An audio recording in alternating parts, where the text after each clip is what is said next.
Hello అండి, welcome to my channel. ఈరోజు వీడియోలో అయితే సరికొత్త వంటకంతో వచ్చానండి. ఏంటి అనుకుంటున్నారా? సో ఎగ్గుతో పులిబొంగనాలు వేయటం అయితే చూపిస్తాను. జనరల్గా మనమైతే బియ్య పిండితో అయితే పులిబొంగరాలు వేసుకుంటూ ఉంటాము. ఎగ్గుతో కూడా వేసుకోవచ్చండి. నేనైతే ఇది బయట ఒకసారి చూశాను. డిఫరెంట్గా అండ్ టేస్ట్ కూడా బాగుంటుంది. అండ్ పిల్లలు అయితే ఈవినింగ్ స్నాక్స్ టైంలో ఈజీగా తింటారు, పైగా హెల్తీ కూడా కదా. సో ఎగ్ అయితే మనము ఎగ్స్ అన్నీ కలిపేసుకోవాలి. దాంట్లో కొద్దిగా ఆనియన్స్, కొద్దిగా కారం, కొద్దిగా గరం మసాలా ఇవన్నీ వేసి మిక్స్ చేసేసుకొని ఇవి ప్యాన్ అయితే పెట్టేసుకొని వీటన్నిటిలో ఆయిల్ వేసుకొని వీటన్నిటిలో ఇలా గుంటల్లో అయితే మనం పోసేసుకోవాలన్నమాట. నిజంగా ఇది వెరైటీగా ఉంటుంది. పిల్లలు కూడా డిఫరెంట్ కాబట్టి ఇష్టంగా తింటారు. పైగా ఎగ్తో చేసాం కాబట్టి హెల్తీగా కూడా ఉంటుంది. సో ఇలా అన్నిట్లో నింపేసుకొని పైన అయితే కొద్దిగా ఆయిల్ అనేది అప్లై చేసేసుకొని దానిపైన అయితే మనము ఒక క్యాప్ అనేది క్లోజ్ చేసేసుకోవాలండి. కరెక్ట్గా మనకు 5 నుంచి 10 మినిట్స్ లోపలే చూసారు కదా, మనకైతే ఇది పూరిలాగా పొంగిపోయాయి.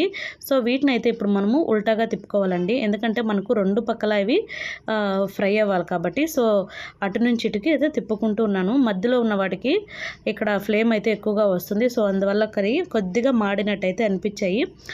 రిమైనింగ్ అన్నీ కూడా బాగా పర్ఫెక్ట్గానే వచ్చాయండి. సో చూసారు కదా. సో ఇలా అనమాట. ఇలా వేసిన తర్వాత కూడా కరెక్ట్గా మనకు 5 నుంచి 10 నిమిషాల లోపలే మనకైతే ఈ ఎగ్గుతో చేసిన పులిబొంగరాలు అయితే రెడీ అయిపోతాయి. సో చూసారు కదా, చాలా టేస్టీగా ఉంటుందండి. పిల్లలు ఎవరైతే ఎగ్స్ తినకుండా మారం చేస్తూ ఉంటారు కదా స్కూళ్ళల్లో డైలీ వాళ్ళకి, సో అలాంటి వాళ్ళకి ఇలా చేస్తే ప్రోటీన్ వస్తుంది, పైగా డిఫరెంట్గా ఉంటుంది. అందరూ కూడా తినొచ్చు. సో చాలా టేస్టీగా ఉంటుంది. సో ఇవైతే చూసారు కదా ఎట్లా పూరిల్లాగా భలే పొంగాయి. వీటన్నిటిని అయితే తీసేసుకున్నాను. ఇట్లా ప్లేట్లో పెట్టిన తర్వాత చాలా ఇష్టంగా తిన్నారు. చాలా బాగుంది. మీరు కూడా ఇంట్లో అయితే ట్రై చేయండి. ప్లీజ్ ఛానల్ని ఎవరైతే సబ్స్క్రైబ్ చేసుకోలేదో ఛానల్ని అయితే సబ్స్క్రైబ్ చేయండి. వీడియో నచ్చితే లైక్ చేయండి, కామెంట్ చేయండి, అలాగే షేర్ చేయండి. ఇలాంటి మరిన్ని వీడియోస్ మీరు నా ఛానల్లో చూడాలనుకుంటే పక్కనే గంట సింబల్ని అయితే ఆన్ చేసుకోండి. అప్పుడు నేను పెట్టే ప్రతి వీడియో మీ వరకు అయితే వస్తుంది. Thank you for watching.